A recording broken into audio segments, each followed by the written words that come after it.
This edition of Up Close with Colin Thompson is brought to you by the Port Royal Golf Course.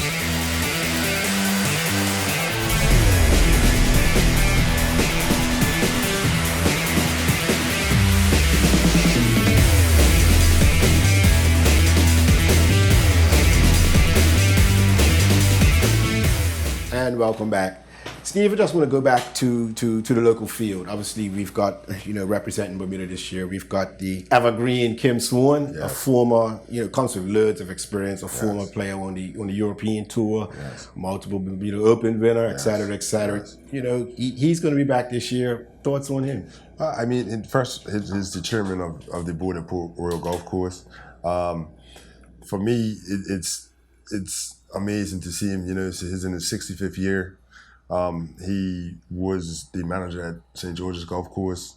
Now to come full circle, then he went to Ocean View for a bit. To come full circle, be back at Port Royal as the chairman in his 65th year, our 51st year. We opened 1970.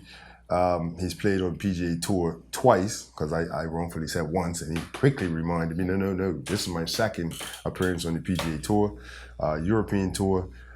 He's been putting a lot of time in. He's been to England, come back, England again. Don't think he's just going out there to just, try and play for 2 days. He's definitely trying to be the first one to make it on the weekend. He's been fully fit for new clubs.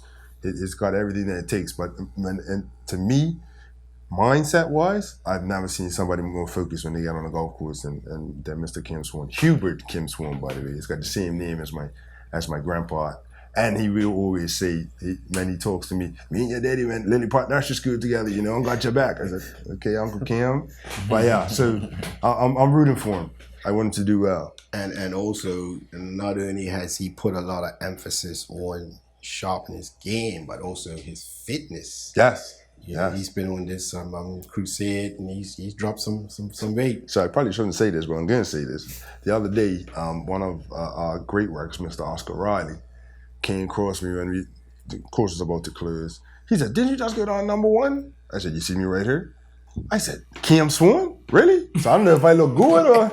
yeah. So he mistaked me for Kim, and Kim was a bit bigger than me at one point. So yeah, he's really worked on his fitness. He's up 5 a.m. in the morning with his caddy I could share that information. He just let me know would be young Samson Douglas will be his caddy for the event. So he's been training him in the gym and getting ready.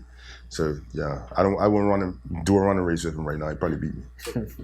Then of course we've got Michael Sims, Javon, and Sims also has a lot of experience playing overseas on the overseas tour, the Web.com, which is like the second tier. Was that the second tier? Yeah. So Mike played on at the time it was a nationwide tour, which is now the Corn Ferry, and he had several years on that tour. And Mike is a really, really good player. I think people don't understand, how good Michael was when he was playing. He's won a couple really big amateur events. He won a North-South at Pinehurst, number 2. Yeah. And Mike also shot a 59 in competition. And I think at the time that he did it, he was the sixth or seventh person to do that in competition. So like Mike can really play, and I'm anxious to see what he's going to be able to do next week. He definitely can play, and again, we wish him all, the best. And Jared's back this year. Yeah. We touched on him earlier. He's excited. Yeah, I'm sure. He's and excited. he's had a great year. He was steady on the Moon Gate, and he's been over to Paris to represent Bermuda at the World Team Championship. Yes. So, he's got a lot of golf under his belt this year. Absolutely. Jared's a really good player. I've played with Jared quite a few times. He beat me out pretty bad in the match play this year. And I deserved it, but he played really well, and that's the thing with Jared. Like, a bad round for him is never really that bad. His standards are very high, so in his mind they're bad rounds, but it's 2 or 3 over when his expectation is 2 or 3 under. 2 or 3 under, right? Yeah. And playing a lot with Nick and watching Nick, because I'm there every day, like these guys. Nick's put a lot of work into his game, into his craft, and he's out there beating balls, chipping and putting, so to see him qualify, it didn't surprise me one bit, because I've seen the work that Nick's put in this year, and I played with him last year in the qualifier, and if he didn't have a bad hole on 13, he would have been in the event last year as well. So I'm proud of Nick. I'm proud of Jared. I'm proud of Mike. They played well and they deserve their entrance into the Butterfield Bermuda Championship. I think coming up on 18, Jared two-putted for par to stay, in the hunt In the mix, for the spot. But as he was approaching, I was thinking about the Moon Gate when he came to 18, and I think he triple bogeyed. Yeah. I was like, whoa. And I remember what he said, he's got a bad history, he's got a jinx at 18. And I'm like, well, I hope that jinx don't bite him today. And, but credit to him, he dealt with it. Really It was back. a long putt though. Sorry? He had a long putt in the qualifier. He putted from, it was a back pin, and he putted from the front all the way up the back, and he made like a 4 or 5 footer for par. Yeah, that's a good putt. And it was going back. Yes. And it was lightning fast. Yes. One little touch and you be back down the front. Yeah. Real good. Or worse. Yeah. And then Willie Mack, we didn't know at the time, but afterwards, the organizer announced that he's now got the sponsors exemption to the main event, the Butterfield Bermuda Championship. Yeah, it was a pleasure meeting him. Yeah. And I read a bit about his story. I didn't know prior, but it was interesting. His journey and the sacrifices that he's made in pursuit of his dream of playing on the PGA Tour. And actually, he's trying to qualify this week at the Corn Ferry. Corn Ferry. Stage 2. Q School. I think. So we wish him luck in that as well. I did feel for Joe Hooks though, because I don't know if you saw that putt, but he was on the edge. Oh From my winning, gosh. Oh my and it had to go to a playoff. I was waiting for it to drop because the wind was up, and I'm thinking, okay, the wind's going to be. I don't know how that ball did not drop. I don't either. He was really unlucky. Really unlucky. And I think that would have been his first win on the APGA Tour as well. Correct. And then it turned out that we actually ended up giving an exemption into the event that we weren't, we hadn't planned on that. All of our exemptions were laid out, and we made the phone calls and whatnot. And then one of the people who we initially wanted to give the exemption to, they had an injury and had to back out. So, and this happened on my way to the ceremony. So, Danielle and I met and we talked to Craig Braun and Gary Venning, and, we decided to extend that invitation to Willie, and, he proudly accepted it and thanked us, and we're looking forward to having him next week.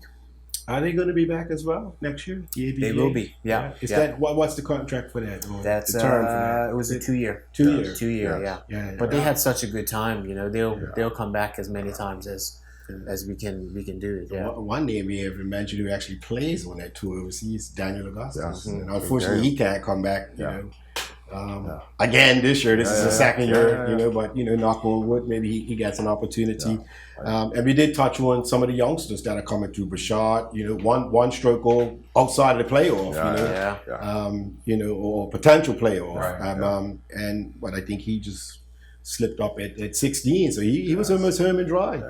At 14 years old, can you believe that? He was one. And so mature. He's so far. I'm gonna let you know. Way beyond his years. There is only maybe 1 or 2 people on this entire island who plays more golf than Oliver Batshot. Okay, I'll tell you what. He plays day in, day out. He walks almost every round. And then when he's practicing, he has a PGA coach who calls his mom's phone, and his mom sits on the putting green or sits on the driving range behind him, holds up the phone so that he can practice, and the coach could watch his swings and watch him and guide him and coach him through the phone. So he has a great support system. Kamiko mentors him and works with him a lot, very hands-on. And when I say he is really the product of hard work, I am so proud of Oliver Batshot. He's also a Port Royal member, which we say proudly. He plays in member events, his own island, because he plays a lot of international events. But Oliver is one of Bermuda's next best things. He's guaranteed, if he stays on his path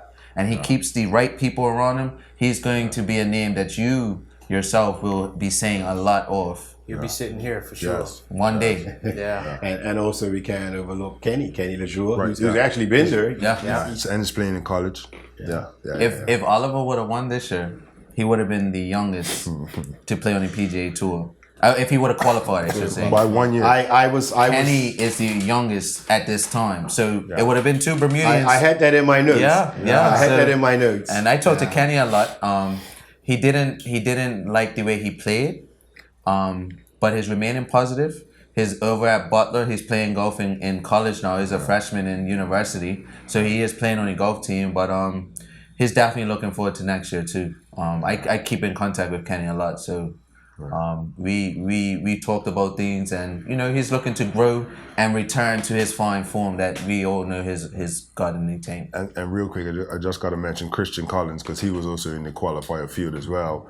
Him and his little brother Sebastian, they play in Europe.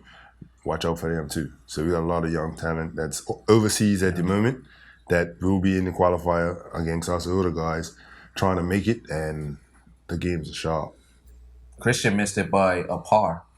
If he would have birdied, him and Nick would have had a playoff, but because he made par, think about it, you make par and you don't make it. That's how hard the game is. So Nick got in because Christian made par, but nonetheless, both Port Royal guys and both two excellent golfers. Wow. So the future looks bright for Bermuda Golf. Yeah, Certainly does. Yeah. Wow. Well, gentlemen, I want to thank you for taking time out of your busy schedules to come and pay us a visit and to offer much insight, what you do and also, of the event itself and what it takes to get it up and running. And I just want to wish you all the best in your endeavors going forward. Thank you. And look forward to seeing you up at Port Royal. Yes, sir. Real soon. Next week. Sir. All right. Well, folks, that's all the time we have for today. Thank you for joining. This edition of Up Close with Colin Thompson is brought to you by the Port Royal Golf Course.